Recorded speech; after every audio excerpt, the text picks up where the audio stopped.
Hey folks, we're in Owensboro, Kentucky, the bluegrass capital of the world.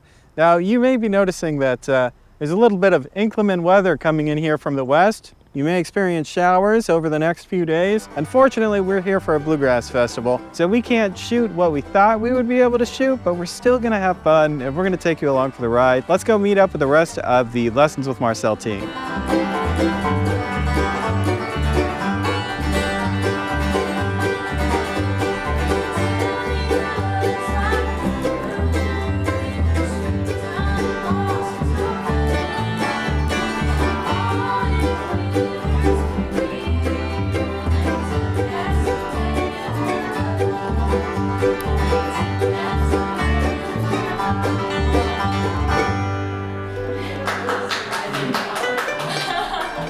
Oh wow, we got Cody Nors up in here. They're one of the best dressed bands in bluegrass, I would say. Wouldn't you agree, Danielle? I would agree. Half their job is wearing sweaty, pokey outfits. Yeah. What would you want on your nudie embroidered suit? Mike Porter Wagner had like a wagon. Maybe like a Big Mac, because I am B-Mac.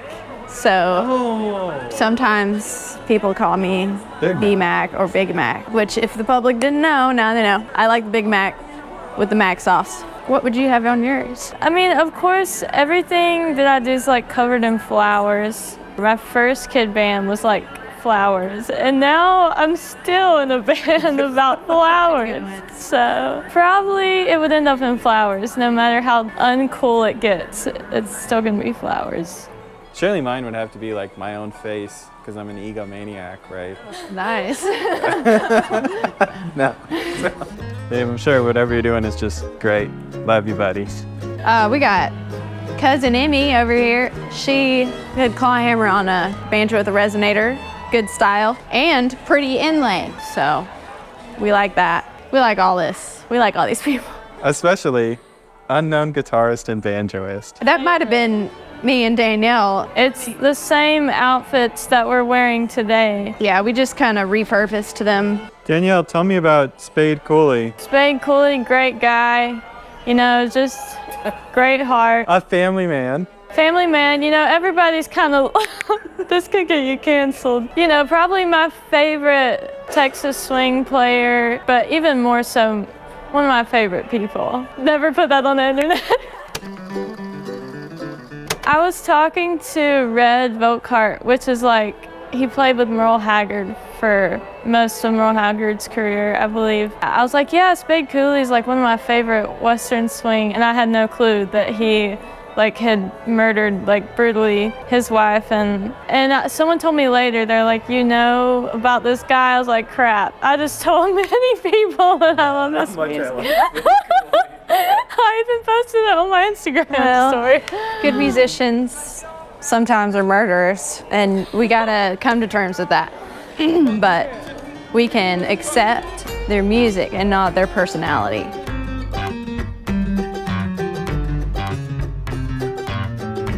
Well, we got Jason. Is that Jason playing this fiddle? Yeah. Nice. How do you know this? Did it say that? You know, I saw this video 10 years ago when I was at the museum. Yeah, I remember. What a good memory.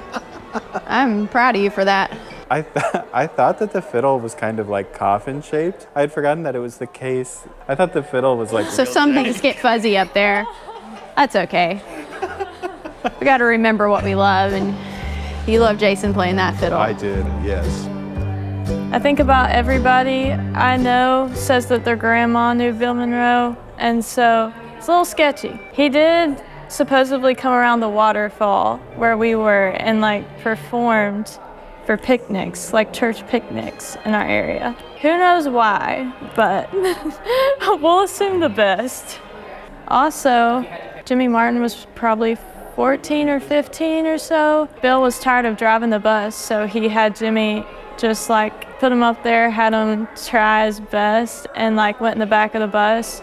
They got pulled over, and the cop arrested Jimmy Martin as like a little teenager. So Bill was like, oh, well, we have to go play this gig, and left Jimmy overnight at the jail by himself. Came back and picked him up the next day. Jimmy didn't call his family or anything because he knew he'd be in trouble. We got one of the cutest banjo players of all time right here. Ralph Stanley. I mean, I like both of them, but Ralph, he gets that tenor part going, and I love an archtop banjo. It's snappy. But Ralph and Earl are the pioneers of the bluegrass banjo for sure, and two of my absolute favorite pickers. If you had to pick one. Because I sing, I guess I'd have to pick Ralph, and that's probably going to be controversial. We're going to have to cut that up because that was very bleh. What everyone came here for. There it is, right up there. You know that old story, that old chestnut about Mac Wiseman's shoe? Why don't you go ahead and tell us real quick? Disclaimer, some of the facts that are presented in this film are not true. You get to determine which ones. Well, you see this cowhide on there. They stopped and butchered a cow because their car broke down on the way to a gig, and unfortunately this put them out for like a few days while they waited on someone to bring them a tire. And so they had to butcher a cow, they had to camp in the field, and then he was like, you know what, while we're here, let me hang this hide up and make some shoes. So they went to all that work, and then they were leaving. The guy brought them a tire. Actually, it was one of their wives brought them a tire. Wives are always coming in clutch. Then, like, they were heading out, and I believe, and Danielle, you can correct me if I'm wrong, but I think that he had one shoe on because he was working that accelerator, and he didn't have his other shoe on. It was on top of the car, I believe, and it's probably in the middle of nowhere now. So they went to all that work to make a cowhide shoe, and then only got out of there with one of them. So. Wow, it didn't say anything about that on the little title card. Yeah, they like to leave it open-ended. Yeah, they kind of leave out the details sometimes. Yeah, they do. They really do. Museums are like, I love that cowhide shoe. I want a cowhide shoe. It's really cool. Looks like it could be horsehide. I didn't even see that it said the whereabouts of the second shoe remain a mystery. I'm glad that you folded that in. Yeah.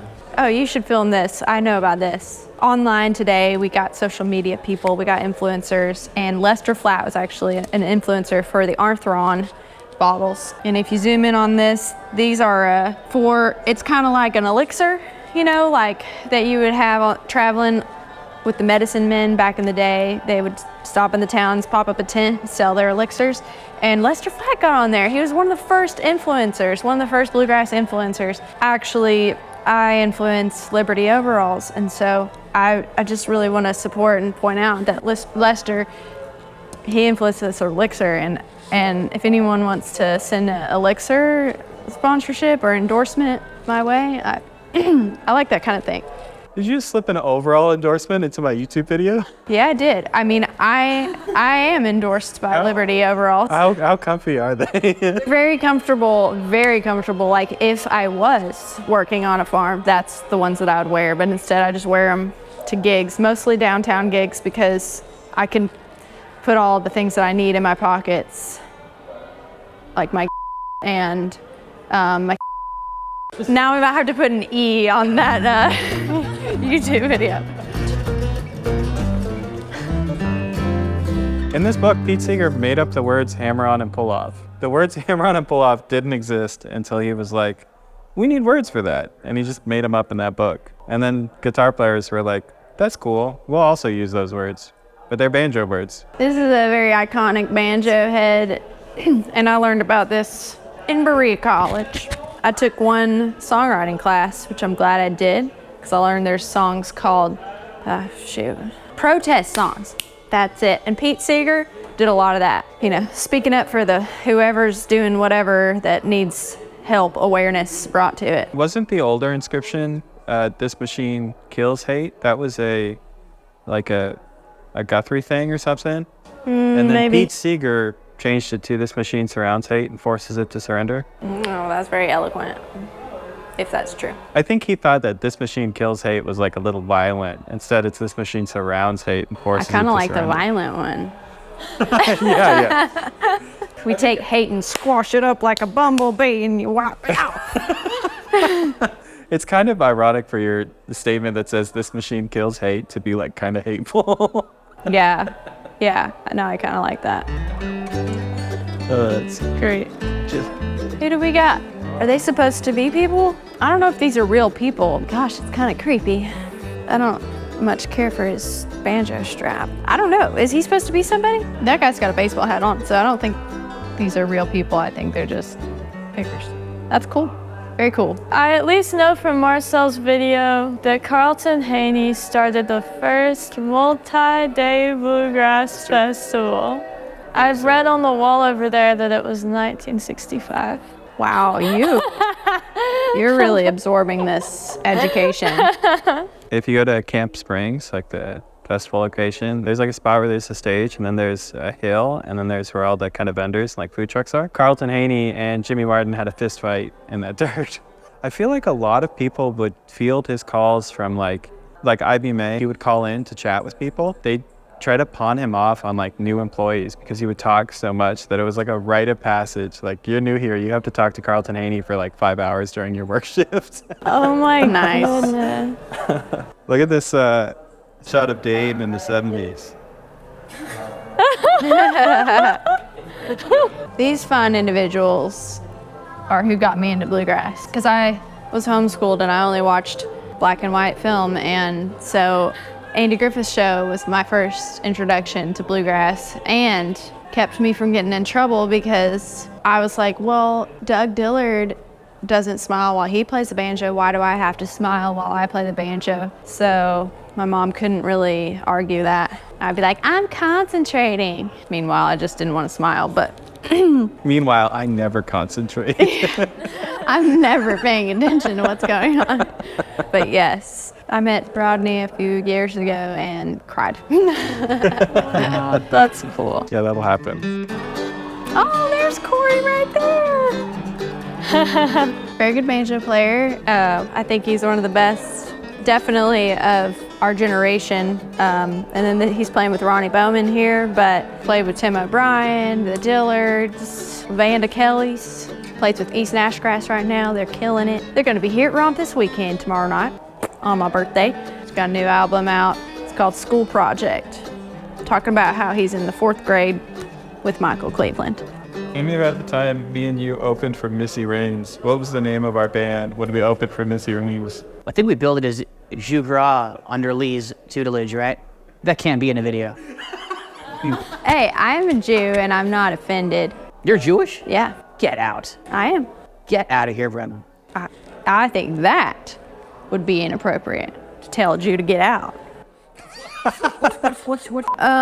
got the Punch Brothers, Old Crow, Bela, the best. And who's this jerk? Who's that punk? One time, okay, Tim O'Brien, I got on the elevator with him at IBMA. I was like 13 or 14. It was in Nashville and the elevator shoot up at that hotel. It was like super fancy. And it went up so fast in this glass so you could see how fast it was going. And so I immediately, like, he was standing right here and I just like, to the floor.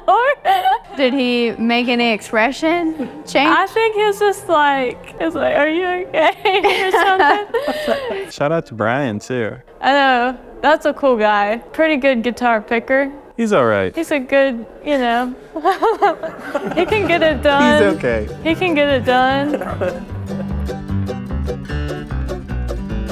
Tell me about these banjos. Oh, these are the ones that I was supposed to play. These are the ones you were supposed to play. This is the guitar I was supposed to play.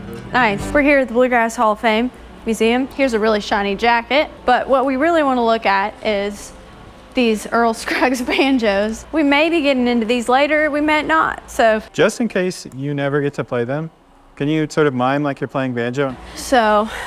Yeah, that's perfect. Okay. I'm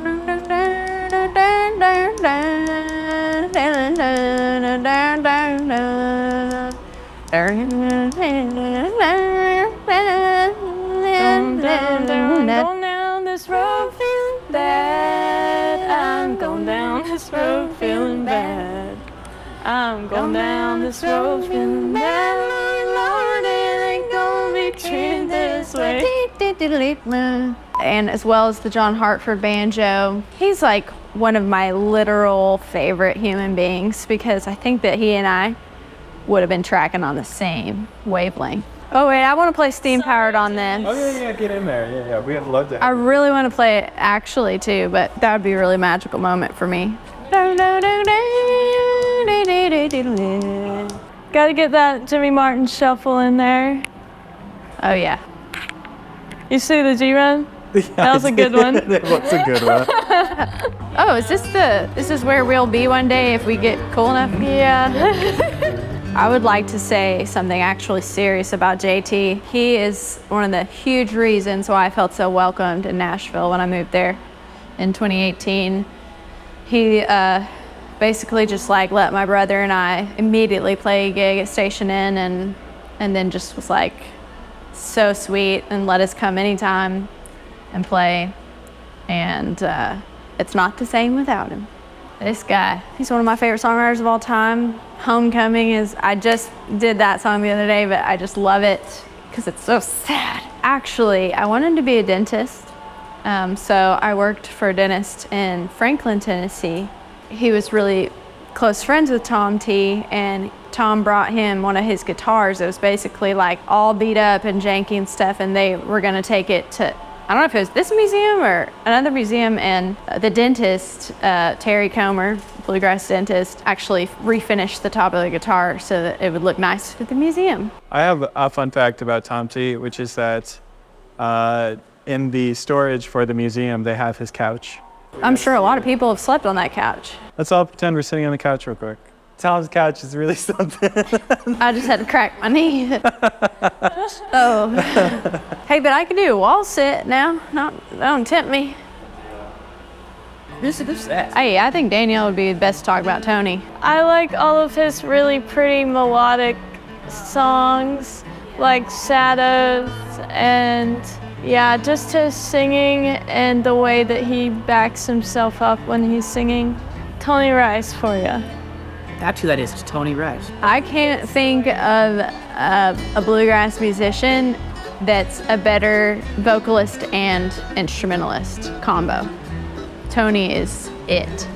Like, he's a voice I would want to listen to all the time or play guitar, and then together it's like complete magic. You know, I wasn't raised in bluegrass, so I didn't know that Tony Rice was a guitar player. Oh. Just listened to all the stuff and I was like, man, this guy's a great singer. Like, I love this. Like, I would love to sing this material. You know, then a couple of weeks later, I was like, oh, he's a guitar player. I didn't even know. The best. Everybody should know that Jerry Garcia played bluegrass banjo before the Grateful Dead, and this gentleman here is very responsible for bringing a lot of the hippie culture into bluegrass music. If people wonder the connection between hippies and traditional bluegrass, it's this gentleman right here, Jerry Garcia, and it's really great to see him honored at the Bluegrass Hall of Fame. I have first-hand experience with this mandolin and this mandolin case. In fact, there's the Bottom Dollar Boy sticker, which is Lee's band. I used to play in a band with Larry Rice. Lee and I helped organize the Larry Rice benefit in Tallahassee. I've gotten a chance to play this mandolin many times, and my good friend Lee Kodak had a lot to do with bringing this mandolin to the museum. And it's really great to see that F5 being featured here. Larry is superhero of bluegrass mandolin, and I can't say enough about how much he's influenced the world of bluegrass mandolin. Did you talk about that on the camera? I just did. Oh, good. Good. My buddy Lee had a lot to do with bringing that mandolin to the museum. Lee who? Lee Kodak. Oh, cigars and guitars. Yeah, it's a small world. I love Lee Kodak. Oh my gosh. That's right. I went out to eat Mexican food with him one time. Lee was a member of Bluegrass. Oh. But that's not going to be in the video. It might. Here is honoring Robert Hunter, who is the lyricist of a lot of the famous Grateful Dead songs. It's great to see him honored separately. I think it's widely known that a lot of the Grateful Dead songs, while Jerry Garcia wrote the music, Robert Hunter is credited with the famous lyrics to songs like Eyes of the World and Broke Down Palace. This land is your land, this land is my land. From California to the New York Islands, from the Redwood Forest to the Redwood Forest. This land was made for you and me. See, all people groups, yay! We did it. You gotta buy people's vinyls, because it's the only way they're making money. If we want more of this in the future, keep buying them. Look at that. Oh, actually, I like this one. There it is. Jeez, that's ridiculous. Thank you so much for joining us for this tour. You will notice that I'm nowhere on this, which I feel like is concerning, but I'm holding out for that IBMA award, which they continue to not nominate me for. Anyway, thank you so much for watching.